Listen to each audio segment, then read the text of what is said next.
Good evening, viewers, and welcome to this edition of NTV's Sports Page for Monday, 30th August. I'm Curtis Morton. In our headlines, free Nivigans in Windies Under-19 final squad. And in our feature for this evening, aquatic camp closes. We'll take this break and I'll be right back. RBM, Rodney, Brendan, and Melissa. You're Brenta, Yunoka, Brendan, and Tarek.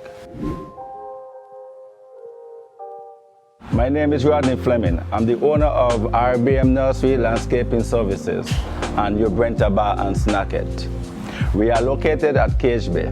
We're in business approximately for 15 years. We are here since 2010, so it's 5 years now. I'm operating in here, and your Brenta, we opened your Brenta 5 years ago. Now, your Brenta, we serving breakfast and lunch. Dinner will be served Thursday, Friday, and Saturday. I'm inviting everybody to come onto your Brenta and to enjoy our dinner when we start in December the 13th. The business is about my children.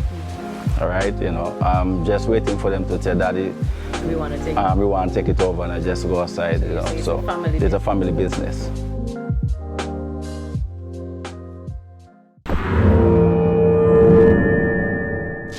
Well, I'm back, and we start with some great news in cricket. After weeks of intense training sessions and practice matches, the West Indies selectors have finalized the 18-member Under-19 squad that will tour England shortly. Originally, 5 Nivigans were invited to the camp: Akadiento Willett, Jaden Carmichael, Anderson Armadon, Carlon Bowen Tuckett, and Onaje Amri. Later, the 60-member training squad was whittled down to 26, and Akadiento Willett was sent home. After more training sessions and practice matches, the squad has now been finalized to 18, and despite picking up 9 wickets in the preliminary rounds of practice matches, Jaden Carmichael has been left out.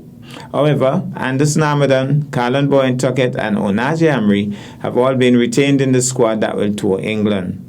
The full squad reads: the captain is Akeem August, vice captain Giovante De Pisa, Onaje Amri, Anderson Armadon, Justin Beckford, Teddy Bishop, Carlon Bowen Tuckett, McKenny Clark, Rivaldo Clark, Nathan Edward, Andel Gordon, Sian Hackett, Justin Jagisar, Johan Lane, Anderson Mahez, Matthew Nandu, Isai Thorne, Vasant Singh. In terms of the team management, Rohan Nurse is the acting head coach, Sir Curtly Ambrose is the assistant coach, Steve Liebert, assistant coach, Juni Mitchum, team manager, Avanesh Sitaram, analyst, Alex Ford, strength and coordinating coach, Lyndon Knights, the physiotherapist. In terms of the match schedule, it's a one-day series versus the England Under-19 team. September the 4th, the first match. September the 6th, the second. Wednesday, September the 8th, the third. Friday, September the 10th, the fourth. Tuesday, September the 14th, the fifth. And the final match will be played on Friday, September 17th. This tour is a lead-up to the ICC Under-19 Cricket World Cup, which will be hosted by Cricket West Indies right here in the West Indies from January 4th to February 3rd, 2022. And in some more good news, as the Caribbean Premier League continues to intensify at Warner Park in St. Kitts, fans were treated to not one, but 2 nail-biting finishes on Sunday, 29th August. It was certainly not a day for the faint-hearted. In Game 1, the St. Lucia Kings engaged the defending champions Trinbago Knight Riders. The Kings batted first, and after an initial great start from Andre Fletcher and Rakeem Cornwall, wilted in the middle overs. However, Ruston Chase and Tim David especially batted superbly towards the end of the innings to give their team a challenging total of 157 for 5. The Knight Riders also got off to a good start, but also struggled in the middle overs. The Kings seemed to have the game wrapped up when they got the big wicket of Kieron Pollard, but Tim Seifert came to the crease and played a whirlwind innings that threatened to take the game away from them. It came down to 13 runs required from the final over, but Wahab Riaz, after being struck for a 4 from the very first ball, bowled a mean over to only give up 8 runs and hand the Kings the victory. Summary scores: St. Lucia Kings 157 for 5, David 42, Chase 30 not out, Wahab 1 for 17, Chase 1 for 17, beat Trinbago Knight Riders 152 for 3, Monroe 40 not out, Seifert 40 not out, Hussein 3 for 27, Rampal 3 for 29, and so the St. Lucia Kings won by 5 runs. That very same day, in the next match, the home team, the St. Kitts Nevis Patriots, faced off with the Guyana Amazon Warriors for the second time in 2 days. The Warriors batted superbly, especially during the troublesome middle overs, led by outstanding knocks from Hafiz and Hetmyer, who both scored half-centuries. The St. Kitts Nevis Patriots were again given a great start by Evan Lewis and Devon Thomas in response, but it came down to 19 runs required from the final 12 legal deliveries. Despite losing the crucial wicket of skipper Dwayne Bravo in the penultimate over, Shafin Rutherford put the hearts of the local fans at ease by slamming 2 sixes. Fabian Allen finished it off with a boundary from the second ball in the final over, and the Patriot fans celebrated victory number 3 on the trot. Summarized scores: St. Kitts and Nevis Patriots 168 for 4, Rutherford 58 not out, Thomas 31, Van Meekeren 2 for 23, Allen 1 for 31, beat Guyana Amazon Warriors 166 for 3, Hafiz 70, Hetmyer 52, Taye 2 for 26, Smith 1 for 30, and so the SKN Patriots, they won by 6 wickets. And in related news, and now to this sad story. St. Kitts and Nevis Patriots player Michael Louis has been forced to leave the 2021 Hero Caribbean Premier League following a breach of the tournament operation protocols, and will take no further part in this year's tournament. The Hero CPL protocols for 2021 clearly state the tournament bubble will be maintained for the entire duration of the tournament, and no one from outside the bubble will be allowed in at any time within the bubble locations. Conversely, no one from inside the bubble will be allowed out of the main bubble areas. Persons who break these rules will be expelled from the tournament, no exceptions. Speaking on the incident, Hero CPL's Tournament Operations Director Michael Hall said, following the receipt of some tragic news about a close friend, the player took the unfortunate and ill-advised decision to leave the hotel bubble without permission. While the league is sympathetic about the circumstances which led to the player's decision, it cannot allow the integrity of its COVID-secure bubble to be compromised. And that's certainly sad for Michael Louis. We'll take this break and I'll be back with our feature for this evening. My wife and I have been in the Caribbean, living, working, traveling for the better part of 40 years. 9 years ago, we ended up on Nevis, and we're very glad we did. Decided to move here permanently a few years ago. Beautiful beaches that are virtually empty, so the beach is like your own. The experiences as an investor was quite seamless, actually. It's the local people were a joy to deal with, very positive. That's one of the highlights of Nevis too, just wonderful people to deal with.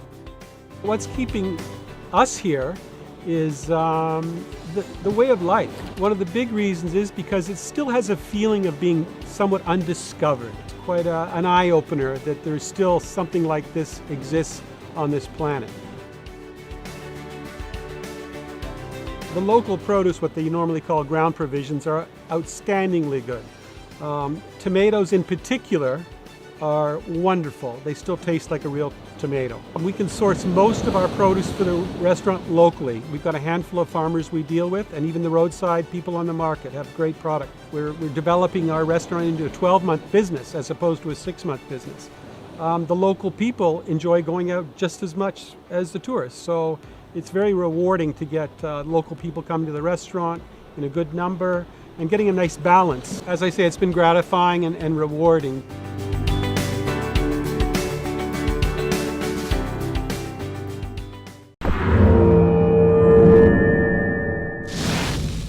Well, I'm back, and tonight we feature aquatics. A one-week aquatic camp hosted by the Nevis Aquatic and Sailing Center at Orly Beach concluded and climaxed on Friday, 27th August, with a catamaran cruise for the participants. The week catered for children ranging from ages 5 to 18 and was action-packed, educational, and fun-filled. The children were exposed to marine biology classes, sailing courses, swimming classes, and beach games. The catamaran cruise ended at the beach at Yachtsman's, where there was an official closing and certification ceremony, and the children were provided with snacks. One of the coordinators of the program, Mrs. Danielle Connor, officiated at the closing ceremony, along with Director of Sports, Mr. Jamie Claxton.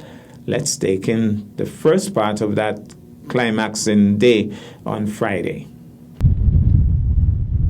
Today is Friday, the 27th of August, and today is the climaxing day for the aquatic camp that was being held at Orly Beach.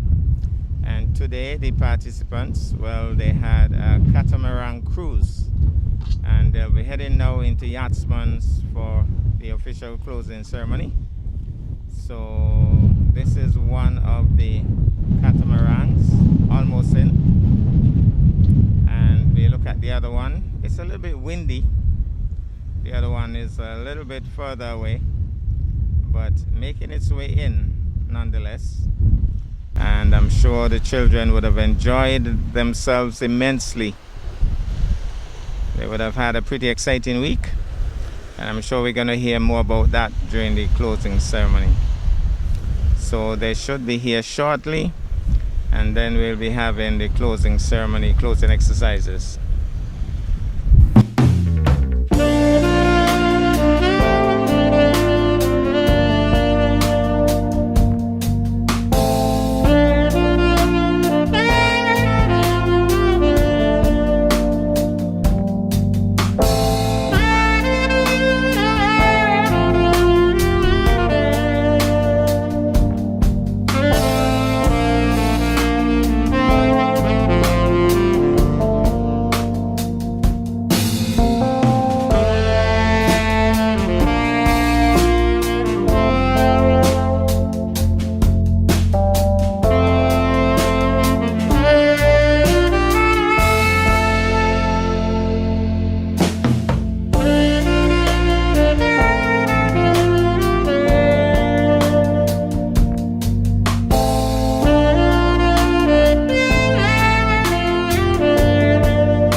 that's our package for this evening. I am Curtis Morton reminding you that you can watch sports if you're not fit. But to play sports requires fitness, diligence, and sacrifice. Have a good night.